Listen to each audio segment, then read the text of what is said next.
What up, world? It's Machiavelli Ruffin back with another one, y'all. Hernandez, Govan, attorneys speak out about acquittal in young Dolph murder trial. If you're new to the channel, don't forget to hit that subscribe bell, man. This is another exclusive Thug Life.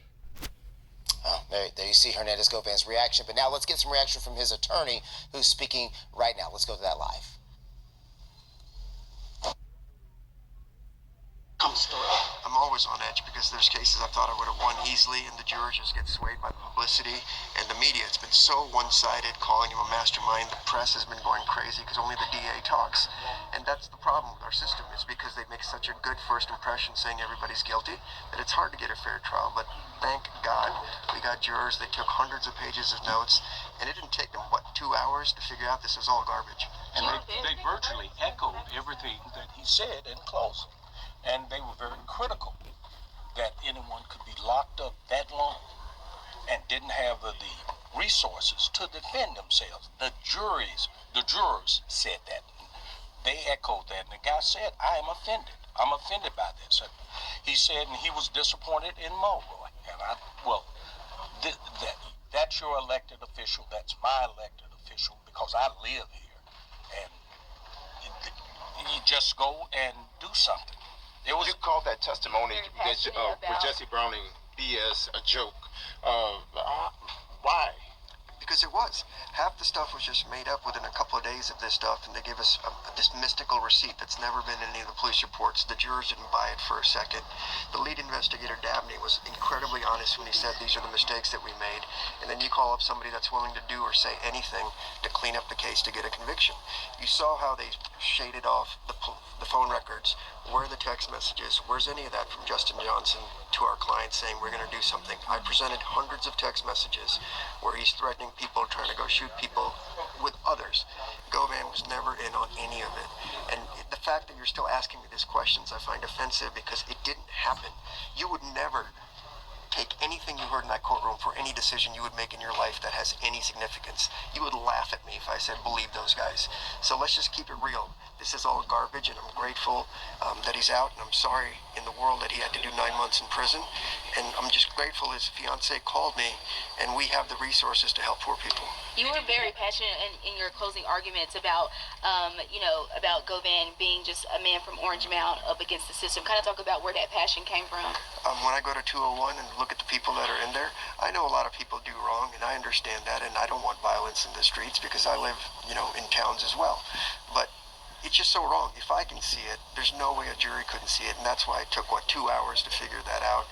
I mean, obviously it would have probably been quicker had they not had to go through the evidence and do their job, but the fact that anybody in the press would say, oh, it was this or it was that, it was clearly flagrant, and I wish we'd be reported as this is what your justice is in Memphis. So if you're black and poor, you got a problem. So this was Mr. Govan, how do you feel? Mr. Roy, this is pro bono. I was unclear with that.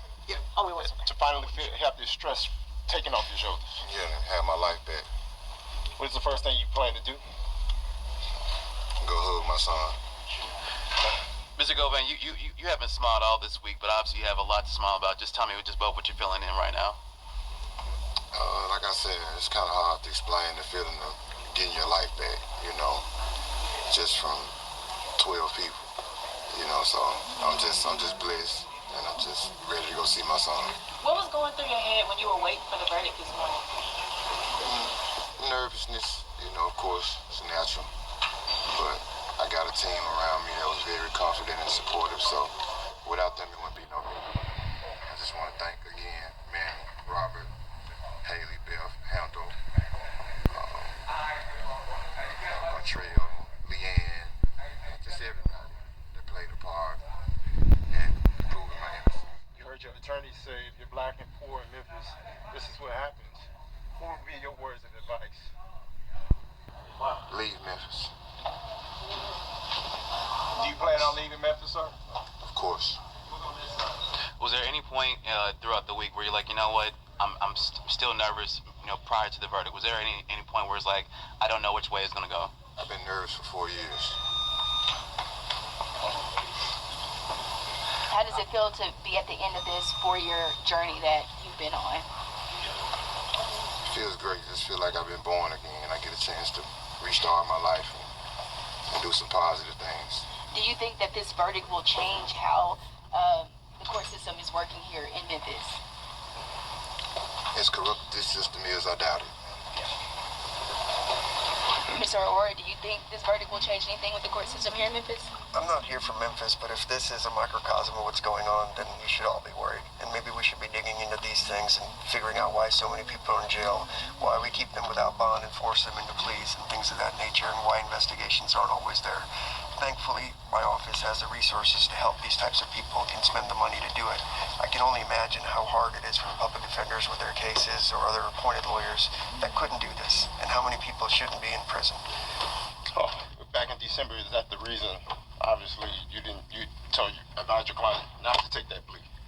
That's always his decision. I don't advise him to do anything. They always say, what would I do? Like, I'm not serving the time, so I have no idea. I can't go through that stress. You can't duplicate that. I mean, I love the man. I believed in him. That's why I took the case.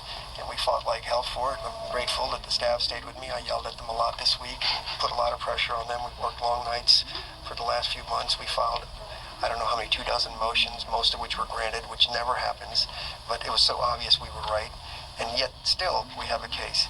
The government just can't ever admit that maybe there isn't anything here. They're just prosecute, and then blame the jury if it doesn't go your way. When I lost my Yeah, man. Man. Yeah, Hernandez get to go home, man. A free man, man.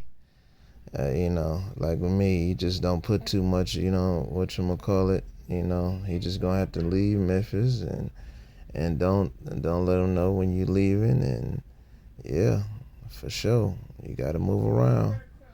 Like they say, man, you gotta move around. Your own city hates you.